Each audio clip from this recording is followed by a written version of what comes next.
and cabins up on the north end of town. That was Leslie Sewell, the Chief EMA Director from Pulaski County. He was explaining the flooding conditions in that area and how residents are battling it. We'll have that story for you in just a few minutes. Yeah, good morning, Middle Georgia. Today's Wednesday, February the 26th, and you're watching WGXA News on ABC 16. I'm Terrell Bailey. And I'm Victoria DeCardenas. Thanks for joining us this morning. In Pulaski County, there are still high water in different parts of the area. In Hawkinsville, there's minor flooding along Gooseneck Road. EMA Director Leslie Sewell says that the water levels are making it hard to get around town. And then on the Gooseneck area down here where there's several, well, more houses there than there are up on the north side, around 21 or 22 it goes across the road and they can't get in and out. And some homes are cut off from being accessed due to the flooding conditions. Residents are also having to use boats to get around the area.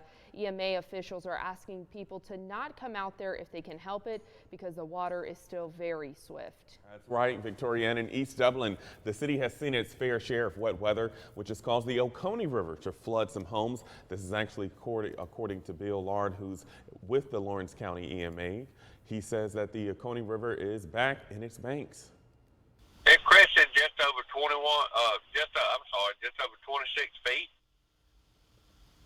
on Saturday night, early Sunday morning, and currently right now it's about 23 feet, which is only about 2 feet above flood stage.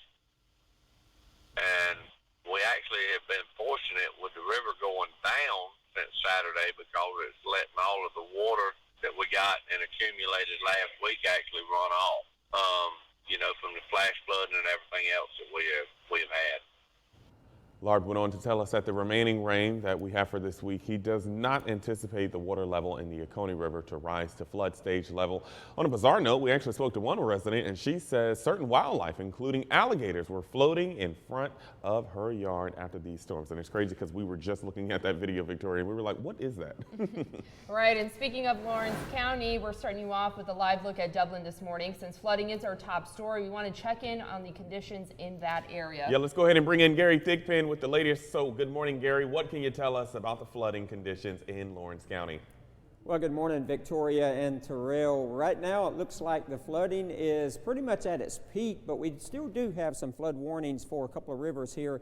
The main rivers we have in Middle Georgia that are still under flood warnings, of course, is the Ocmulgee River, and that is under flood warning until Friday evening, so keep that in mind. And then the Oconee River is still under flood warnings until further notice in areas. So if you live anywhere near those two rivers, you need to be paying attention to what's going on with those, and hopefully they'll begin to drop in the next several days, because the good news is it looks like the rain is over for a while. We're looking at a little bit of rain on radar right now, but that's south of us, down towards South Georgia, over toward the coast, and that is not going to be affecting us. But it looks like mostly today we'll just be dealing with mostly cloudy skies and maybe an isolated shower or sprinkle. Today's forecast is going to be almost identical to yesterday's, except maybe a couple degrees cooler. So the bus stop as the kids head out today, 53 degrees this morning with mostly cloudy skies. Lunchtime will be in the mid-60s, and the ride home would be dropping down to the low 60s. But again, you see mostly cloudy skies and the absence of rain right there.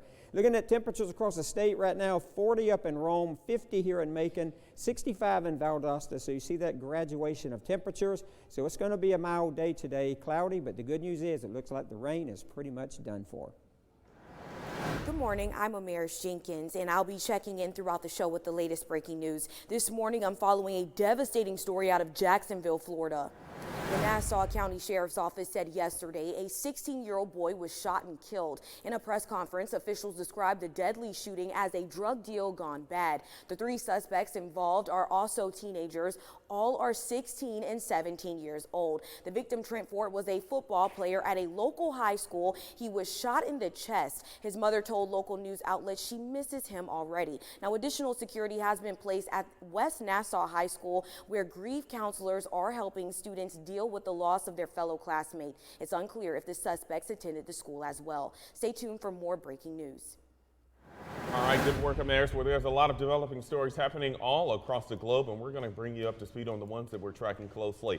President Donald Trump and First Lady Melania Trump have returned home yesterday from their state visit to India, where the president had the goal of reaching a trade deal between the two countries. Also, the CDC is now warning of the increasing likelihood of a pandemic in the U.S. and abroad as the number of infected with the coronavirus continues to rise, well over 80,000. Definitely tracking that story, but first a look at the Democratic debate from last night that was anything but civil.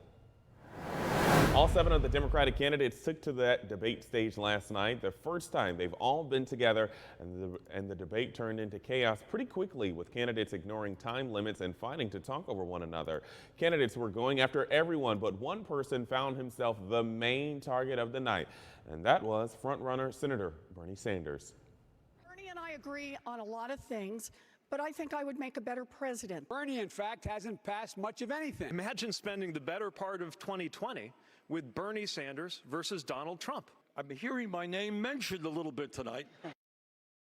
Sanders would sit on every possible topic, past and future, from his expensive Medicare for All plan to his voting past in the Senate, where former Vice President Joe Biden mentioned Sanders' decision to not support laws restricting gun laws.